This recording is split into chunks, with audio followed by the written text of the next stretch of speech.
Controllers have a lot of action methods. That's how they get their work done. And we want to talk about how a routing mechanism chooses the right action for a controller. Now, in some ways, this decision is very straightforward by default because the action name is actually part of the URL. So when you put in a URL a controller name / action name, the router doesn't have a lot of thinking to do. It just goes to that controller and it fires off that method. Well, in order for this to work out of the box, there should be a method in the appropriate controller, and it should meet certain qualifications. It has to be public and not static. Remember, the controller factory actually instantiates a controller object, so it's not just something that can belong to all members of the controller class. It cannot be a method directly from system.object or the controller base class. It cannot be a special method, and by that we mean the methods that are used for specific purposes like the constructor, destructors, properties, events, those kinds of things. And it can't have the non-action attribute. Sometimes in our controllers we can put the non-action attribute on our methods, and that way the router doesn't get confused and it knows those are not candidates for action methods. Let's talk a little bit, though, about the action name attribute. This is used to decorate action methods when the method name doesn't match the action. In other words, normally the way an action is identified is you put it in the URL. But what the action name attribute allows us to do is to tie methods to action names, and the method name can then be whatever we want. And this is a great thing if you want to name your method something descriptive from a programming perspective, but you want the URLs to be nice and user-friendly. It can enhance the readability that way of both your code, because your actions will describe what the code is doing from that perspective, but also your URLs, which can be useful for your users, search engines, and anything else that might depend on the URLs being readable. And that attribute simply looks like this. It's the action name attribute, and then the name of the action goes in quotation marks. And whatever method you have this on, that's what will get registered as the name of that action. The URL has to match that action name. The method name of the action is now invisible to the router. This can also be used for more RESTful URLs. Now, those of you that have worked with RESTful systems know that their URLs look pretty different from URLs that are more RPC based. You know, a lot of times we are in an MVC world, we're used to URLs having controller and method names. Well, if you're wanting a RESTful service, then these URLs are structured more around the names of your resources. So you would have books / and then the ID of the book you wanted to work with, and then the HTTP verb that you used, whether it was a get or a post or a put or a delete, that would control what actually happened to that book. Well, in the MVC framework, it doesn't work that way. It's more of an RPC message-based kind of way of routing. So your URLs can't usually be very RESTful, but action names can help us get around that limitation to a certain extent. Here I am in the home controller of the default MVC application that gets created when you ask Visual Studio to make an MVC Internet application. So these are all just the default files. I didn't make these up. But I want to show you this controller, and it follows the default patterns we would expect. So the class name is home controller. So that means that any URLs that have home at the beginning will come here. And then it has these action names, and these action names are going to map to the URLs. So when I actually run this in a web browser, and of course it pulls up the default, which is home/index. Even though you don't see it up here, those are the defaults in the routing. And let's say I go to About. So I click About, and that uses this URL, home/about. And so the routing engine knows to go to the home controller and fire off the About method. And what does this About method do? It puts this message in the view bag, and then it returns the About view. Okay, so this is normally how actions are chosen. That's the way it works by default. And to be honest with you, for most applications, that's about all you're ever going to need to do.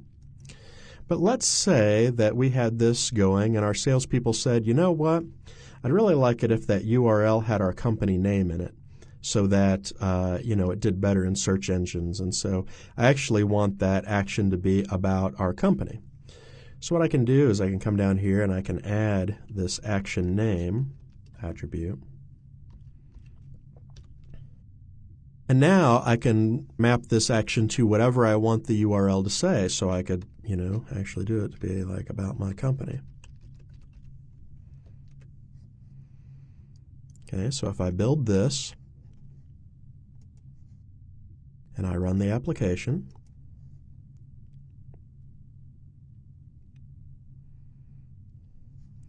when I click the About link, I get this resource cannot be found, because since I used that action name attribute, this action name is now completely invisible to the router, so About isn't going to work anymore. But if I supply the action name,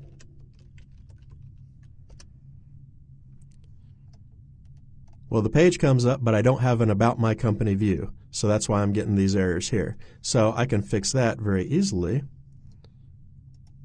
I can just explicitly say, return the About view.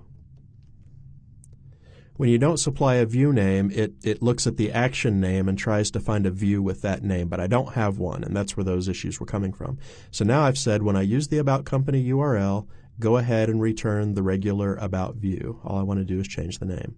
So I'll build that, start that up.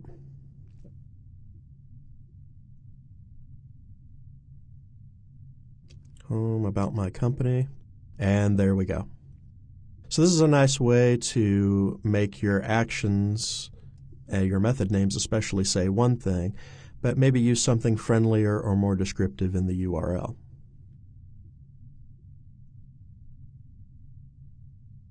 It's important to keep in mind that when you use the action name attribute this way, that it really does change this action's name for everywhere the framework might possibly be concerned about it. As far as the framework is concerned, this method name is completely irrelevant, has ceased to exist.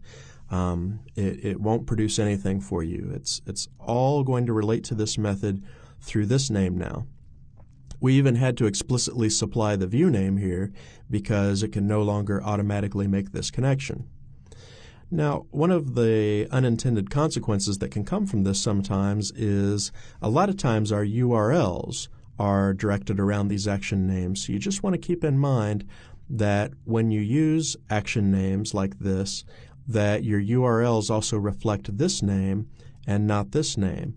For example, when I pulled up the index page and I clicked on About, I got a resource cannot be found because this URL is no longer valid. There is no About action on the home controller as far as the framework is concerned.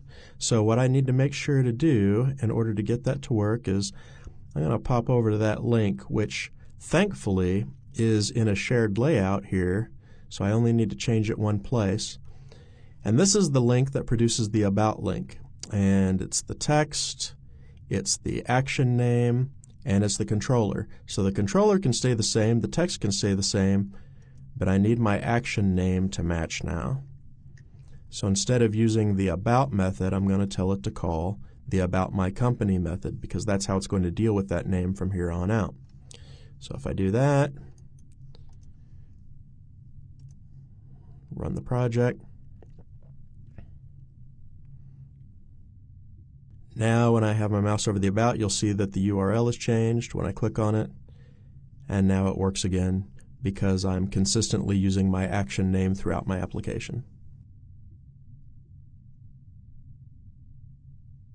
So the default way to pick an action is to use the action name in the URL.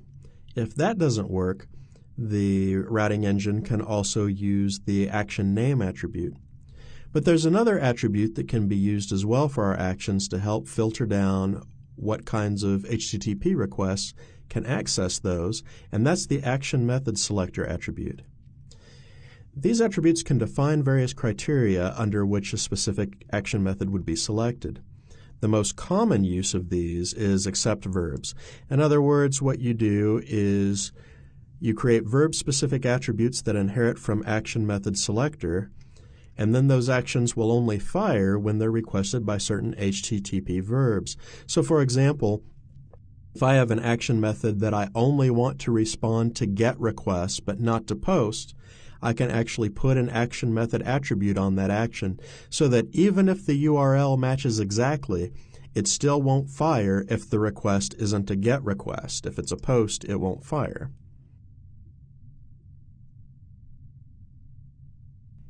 Here I am back at the home controller that comes up in the default project that Visual Studio will set up when you ask it to set up a new MVC Internet application. So here's all the methods that come to it by default and the action methods. And these are pretty basic, pretty obvious the way these get found. Well, normally, none of these action methods have any attributes or filters on them that say only under certain conditions select this particular action. So if I were to come to about with, say, a GET request or a POST request or whatever, as long as I was fulfilling all of its expectations in terms of data coming in, it would fire no matter what, or put or delete. It would respond to all those requests. It really wouldn't matter. Well, what the method verbs allow us to do is to put specific filters on these methods, which is really important, especially when you are requesting data and posting form data to the exact same URL. So for example, and this is kind of a weird example, but bear with me. If I have about here and say I put HTTP GET on it. Okay, this is the way that you put action method attributes on the actions. So I've got HTTP GET here, and if I build this and I run this and I call that URL, it should still work, because as long as the URL is just going in the address bar and asking for a web page, it's a GET request. When I click a link, that is an HTTP GET request, and so it fires, no problem. Let's say I change this to HTTP POST. Now notice I'm not changing the action name at all.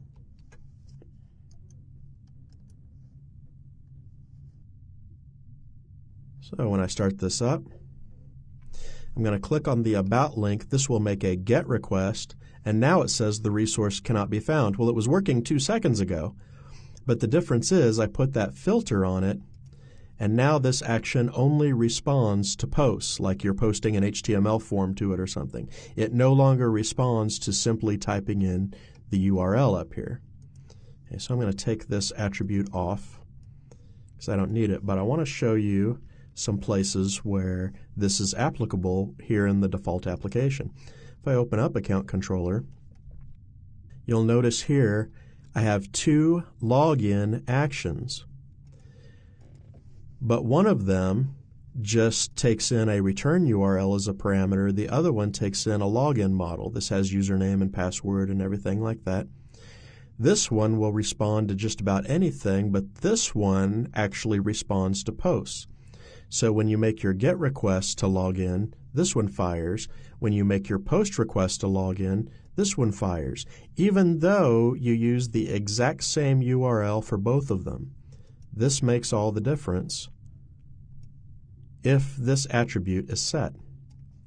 You'll notice something very similar happens here. The log off action, we only want that to be accessible through a post. Register, okay, we want somebody to post their form data, so we have HTTP post there.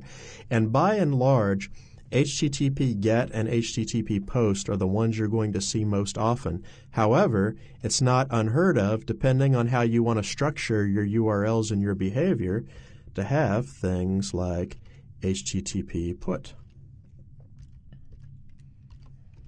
or even HTTP delete.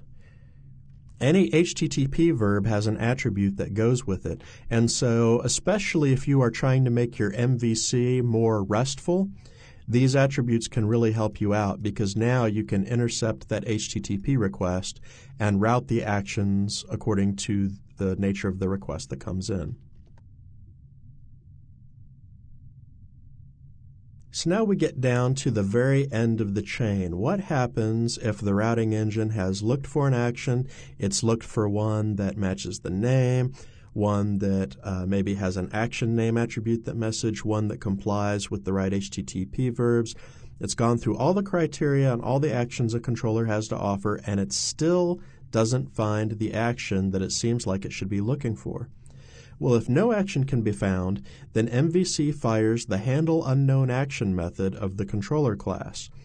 Now, if you've ever mistyped a URL in an MVC application, then you've actually seen this in action. It returns a 404 error by default. And if you've used the internet for any length of time, you've come across the 404 error, and you know that a lot of places when they make their applications have come up with creative ways to handle their 404 errors. Well, this works out of the box by default, but the great thing about firing this handleUnknownAction method is you can override it for custom logic. So you can have this method write to a log, you can have it output to a database, you can redirect to a specific page that you want specifically for these kinds of things, you can redirect to an action that you know exists. That's what's so great about the MVC framework, is it provides us so many ways to actually hook into the framework itself and control how the framework itself processes.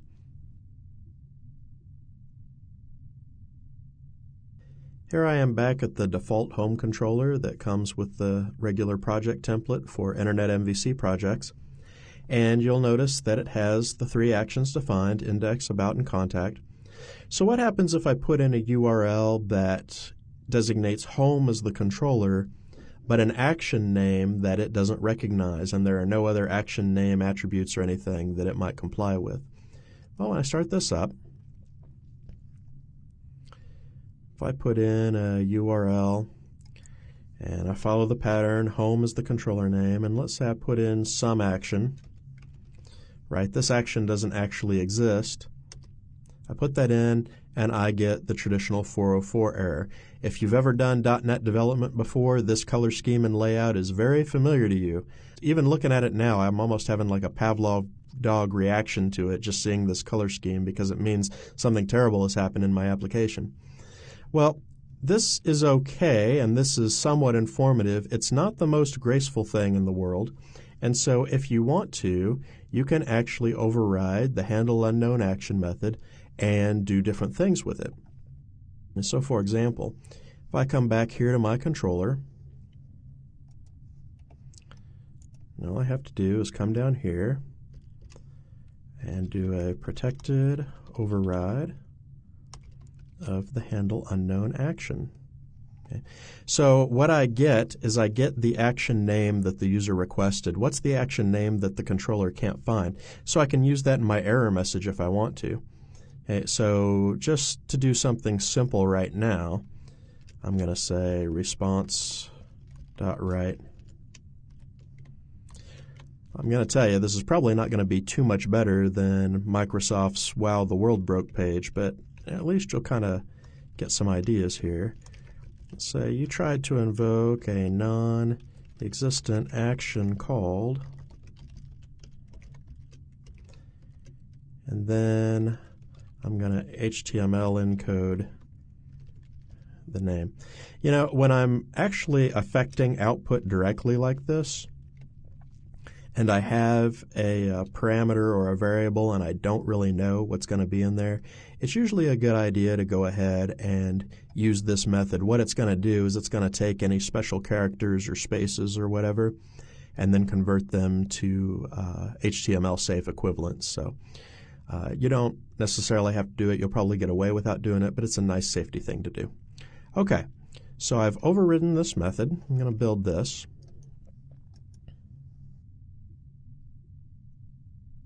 Now when I fire this off, it's going to bring us to home's index, which it does recognize. But now when I ask for some action, I get my message. Oops, you try to invoke a non-existent action called some action. So this is not tremendously impressive, but if you understand the mechanics of how this works, simply by overriding this method, there's all sorts of things you could do. You could log the error to a file or database.